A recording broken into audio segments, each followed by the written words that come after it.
Ivanti's research has found that IT organizations rank quote-unquote governance as the #1 barrier to faster AI deployment.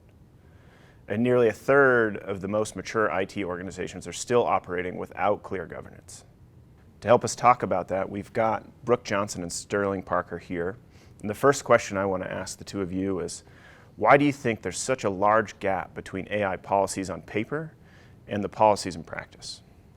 You know, AI is such a transformative tool, and sort of, even more than a tool, it's an experience for employees and people right now. There's a lot of excitement around it. There's a lot of excitement around what it can do and how it's going to be changing our lives and the workforce.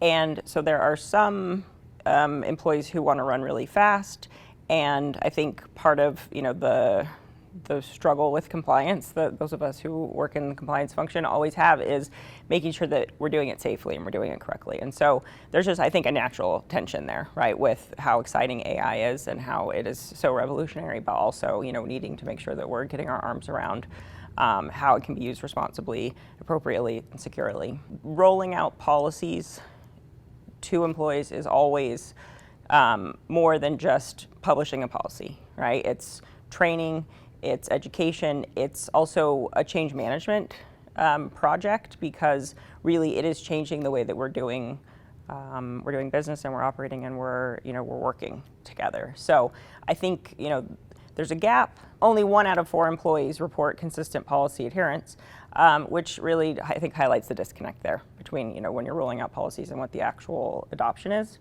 So one thing is that governance can't be something that comes after an AI tool is already being used, it's already been integrated in someone's workday and workflow. Trying to shift behavior after the fact is just a really difficult thing to do. So it's important for organizations to be aware of that. A key piece of AI governance is really for the organization to be thoughtful, prepare correctly, and make sure that they've got the right checkpoints in place before they're rolling out AI. And so that often starts with sort of reviewing vendors, having an AIGC, an AI governance council, which Ivanti does have, and then also having the right stakeholders involved in those policies and providing the right input, and making sure that you're actually building policies that make sense for the organization.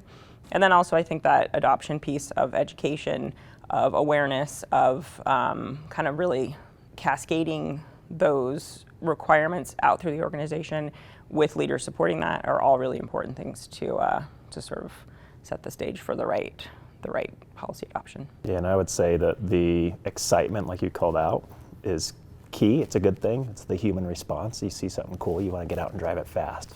It's like you're buying a new car, right? There's governors on your car, especially the big muscle cars nowadays. Like you can't push the gas to the pedal immediately. You've got to have a break-in period. You've got to make sure that what's being molded into the environment is something that's actually bringing value.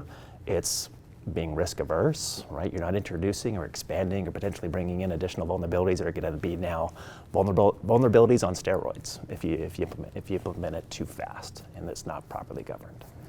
Yeah, and I think that education piece of AI is a powerful tool for good and for harm, right? And that you might have an employee who's using a personal agent to do something, and wow, it's created all these amazing efficiencies in their life at home. They want to bring it into the office, but before you know it, you've risked your IP, you've risked financial exposure, all kinds of things. And so part of that policy rollout is making sure that employees understand what you said, right? Like this is a powerful tool that you can't just go. You don't want to go 1 step forward for 2 miles back if you get compromised because of something like that. Yeah, you wouldn't give a new employee keys to the castle. You don't want to give a new agent the same thing. At Ivanti, we, as part of our governance, we do talk about managing AI the way we manage employees. And I think that's a really responsible way to think about it, because it's like, you wouldn't trust a human to do all of this. Don't trust this tool that also needs to have some kind of human oversight and control. One potential cause of the gap and the impact would be shadow AI use. So shadow AI is when you have employees out there in the company using IT AI tools without supervision, right, from the right departments. And so, again, there's an employee who has an agent that has been very effective in helping them, respond to emails quickly in their personal life. So they want to bring that into the company. and they, give an agent authority to send emails on their behalf. First of all, it hasn't been checked against policies. There's no one supervising it. Maybe that, that agent decides to, send an email, a nasty email to the CEO. I mean, that's a very benign example. But I think, the impact of shadow AI is something that we can all imagine. But from a policy perspective, it is a very strict breach of any kind of governance and policy and process that the organization has put in place, and it is something that's very serious and a big risk, because besides maybe a potentially unfriendly email that it might send, it might also take company's code and put it into the internet. It might go out and be might go to a malicious website and be misdirected to take sort of negative actions against the company. So definitely a lot of concerns with that one. I think another big concern too is the way that it can implement hallucinations within AI. I mean, we all know that when AI isn't clear or where it's properly governed, it's going to create what it thinks is the best outcome. And oftentimes that's where the hallucination comes into play, and that can hurt an organization. I remember a use case when AI was first kicking off with chatbots. So there was an airline that was famous for introducing the first agentic AI experience for users and flyers to self-serve. And somebody was going through a bereavement. They had some specific questions. The AI chatbot didn't find explicit policies around that bereavement that airline was representing. It created one on the fly.